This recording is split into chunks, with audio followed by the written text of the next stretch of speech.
First of all, if I can say so, the rape statistics in Sweden that have been cited are familiar with the rape statistics across other countries that have seen similar forms of migration. Danish authorities and the Norwegian authorities have recorded similar things, which but is they're a not very broken large. down by ethnicity, Well, so we don't no, know. this is Exactly. part. This is part of the problem. Well, I that mean, get this Leila is- Naragi to respond to that. It's again. Hello, welcome to my YouTube channel. Hope you are feeling good.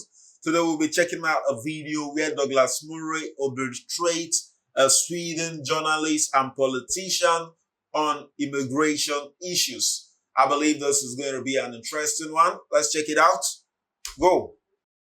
No evidence that migrants are responsible for any kind of crime wave.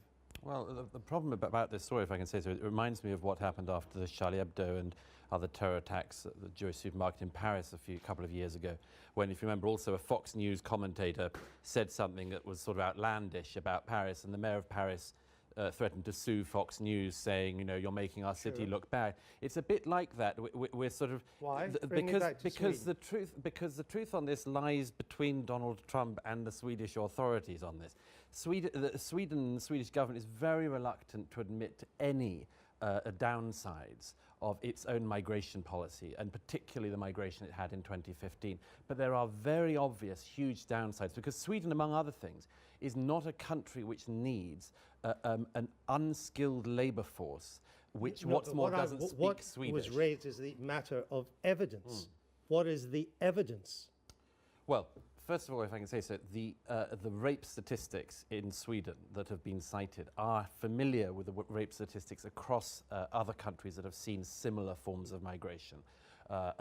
Danish authorities and the Norwegian authorities have recorded similar things, which But is they're a not very broken large. down by ethnicity, so Well, we don't no, know. this is Exactly.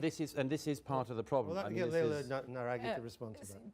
It's again a lot of lies and rumors going about when it's about, for example, rape that was raised here.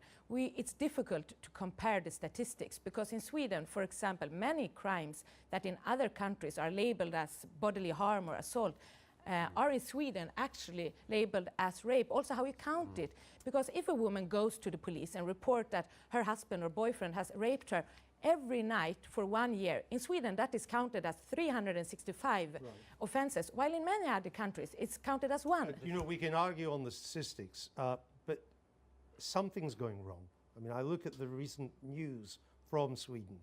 6 Afghan child refugees committed suicide in the last 6 months. Unemployment among recent migrants now 5 times higher than it is among non-migrants, 5 times higher. We've seen gang violence in Malmö, where a British child was killed by a grenade, rioting in Stockholm. The police in Sweden say there are now 53 areas of the country where it is now dangerous to patrol. Something's going wrong. Let me get back to what I think is the core at this debate, if I may, and that is the right for people that are fleeing war and political persecution to seek asylum. That is a human right. And we in Sweden, we are not naive. We don't think that we can do everything. But we want to live up to our obligation, as every country has an obligation to receive asylum seekers. The thing is, you've changed your policy on that, haven't you? Because having taken in 163,000 people in 1 year alone, you then closed your borders, I think very wisely. You closed the border, which was open, which meant that 10,000 people a day at one point were walking from Denmark into Malmö. You rightly changed that. So you've realized that whatever one's aspirations as a country in terms of asylum, it sometimes meets reality. And Sweden is now meeting the reality of this. But and if I can just add, Well, let's respond to that, then I'll come back to you. we are not naive. We know that we cannot do everything, were naive but in we want to 2015. try to do our share, as we think that other countries also need to do their share. But also let me say that if you look what World Economic Forum is saying about our country, they show that we are on the top of many rankings, the best country to live in, the best country to age in, the best country to have children in, the best country to start enterprising. So why have you not been so good then, given all these numbers that you brought in integrating the refugees as they've come in? I'll just come back to the unemployment rate, 5 times higher among migrants than among non-migrants. And that is the highest ratio of any country in the EU and the OECD. Why have you not been able to integrate the people that you brought in for humanitarian reasons? I'm sure that there are things that we can do much better, of course. But if you look, for example, I'll stick with that one. at the immigration that came in the 90s from the Balkans, they are very well integrated. They are contributing to our society. They are starting enterprises. They are working in different fields of society, and they have really helped our country. Why have they not got jobs? But they have got jobs. If you look at the No, I'm talking about the migrants who came but in. it takes time. It takes time with integration and establishment. And if we look at experience from the 90s, we managed it, and I'm sure we can do it again. Can I just try to put this into some context, Douglas Murray? It is clear that Sweden has got problems as a result of the number of migrants that come in. Whether as bad as Mr. Trump or others make out is another matter. But perhaps I could just put it into a bit of context. Malmö, which has been at the epicenter of many of these migrant problems, its homicide rate is 3 per 100,000. Chicago, 28 per 100,000. Sure. It may have problems, but they're not huge. No, they are pretty huge, and I think they'll grow. I mean, first of all, the Balkan refugees into Sweden in the 90s actually did bring a lot of problems with them. Sweden did, for the first time, see serious ethnic gang rivalries. As you know, there was an upsurge in gang-related violence that's gone on since. I would also add this: the situation in Malmö, in particular, it is exaggerated by some people. There's no doubt about that. I've been there many times. It's undoubtedly exaggerated by some. It's also vastly understated by the Swedish authorities. I come back to this issue, if I may. Take just before this recent influx. In 2010, 1 in 10 Jews in Malmö, of the remaining Jewish populations, registered some form of attack on them. It got so bad in 2010 that non-Jews in Malmö volunteered to escort Jewish people to services in Malmö because of the upsurge in anti-Semitism. And let me, one other very quick thing. I mean, you've had a good say, and I've got to be fair here. Leila Naragi, what do you say to that? I say that there are people trying to frame our country in a certain way to push their own agenda. I regret, for example, that President Trump is trying to slander our country. No, I know you do that, but what's your But answer to the specific point on Malmö? I'm saying that if you speak to people in Malmö and also to different congregations, they say that themselves are working together with authorities to improve this. And I say again that there are a lot of people trying to spread rumors and lies that are not... Say, your situation is very like the situation we had in Britain when we had these situations in Rotherham and elsewhere. 1,400 girls were raped in Rotherham before the authorities, by which I mean local police, the local council and others, even admitted it was going on. That happened in Britain in the last decade. Similar phenomenon. An upsurge in particularly sexual and other forms of violence, and then total denial by an entire political class is now something, just as we had it in Britain, that is now happening in Sweden. I see it in Swedish authorities, I see it in the denial that comes up, I see it in the desire to laugh and dismiss Trump, but he's not on to nothing. And that is a very painful thing for any society to admit to, and I don't blame you for wanting to protect your society, but honestly, it's much easier to admit to it now. There are a number of Swedes who think the establishment is covering up the true picture, that you don't issue the true statistics, you don't break crime down by ethnic lines. People are suspicious of the major centre-left and centre-right parties now in Sweden. But there is no denial and there is no cover-up. This is what I'm speaking about also when I'm saying that people try to frame it in a certain way. I would say that, for example, the social unrest in different areas, it's not because of the ethnical background of the people living there. It's rather because of different socioeconomic reasons and the conditions. There is no research that shows that immigration is... But you don't do the research into that. The Swedish authorities deliberately ensure that you cannot carry out such research. And what's more, after the Cologne attacks in 2015, it was the first time after those in Germany, that the Swedish authorities and the Swedish press admitted that similar sexual molestation has been going on for years in Sweden. Let me ask you one part, because we're coming to the end of a fascinating debate. Is it right to think now that given that the problems, not maybe as bad as many people make out, but clearly problems, given these problems, is the age of mass asylum seeking for Sweden over? You've cut the numbers by over 80% coming in last year compared with 2015. Is it over while you concentrate in getting right the people that you have there already?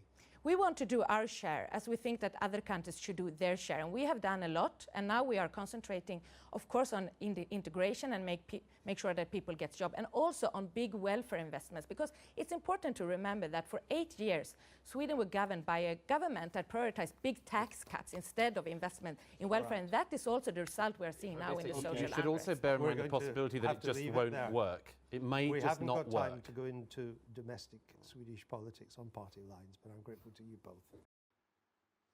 Wow, what an interesting interaction. I believe that the Sweden politician or journalist, she's not being totally intellectually honest based on the facts Douglas have raised. If there's problem, you have to admit that there's problem, and you have to be able to identify the problem. This is the reason why people integrating. This is the reason why integration has been a challenge, and you should be able to address the problem instead of you admitting that there's no problem, which we all know, just like what Douglas is saying, we all know there's a problem. If there's a problem, there's no need of you covering the problem. You should be able to discuss about the problem in order to be able to find a better solution to the problem. We all know, not just Sweden, a lot of countries in Europe, including UK, are finding it difficult to manage the mass immigration, because we all understand that immigrants coming into a country brings a lot of economic benefits to the host country if they are ready to integrate effectively. We should not also forget that they can also bring a lot of harm to the host country if they fail to integrate. And if you are offering a helping arm to the people, to the immigrant, to be able to come into the country, you should also come up with a system to be able to manage the immigrants so they can be able to integrate effectively. Because I believe that people coming into a country, they have a lot of expectations. Even when they are asylum seekers, believe me, they have a lot of expectations, because all those people, they come in order to be able to seek greener pasture, in order to be able to get better life as compared to the life they were getting in the country they were coming from. So they have a lot of expectations. So you should be able to create a system to better manage this immigrants in order to prevent them from causing harm to the host country. Because from this immigrant, a lot of people at the end of the day turn extremists, and they tend to resort to violence. They tend to resort to violence because of maybe the situation they are passing into. So if there's a problem in integrating the immigrant, you should be able to point out the problem and address the problem instead of admitting that there is no problem. We all know the EU countries are playing a great role in accommodating a lot of immigrants that are coming to seek asylum in order to provide better life for them. We all know they are doing a lot. Well, we also believe that they should be able to provide a better system in order to be able to manage these immigrants effectively, so they can bring economic value to the host country instead of causing harm to the host country. And I believe, just by what Douglas was stating, that a lot of rape issues have been recorded in Sweden, and even Britain has also passed through that same problem. But they were able to address those problems because they were able to identify those problems. But here in Sweden, they are covering the problem because they don't want it to be addressed. And I believe that is totally unacceptable. I've really learned a lot just listening to Douglas and every one of the speakers. I would also like to hear your comments. Let's get the conversation rolling. Don't forget, click on the subscribe button, click on the like button. Do have a nice day.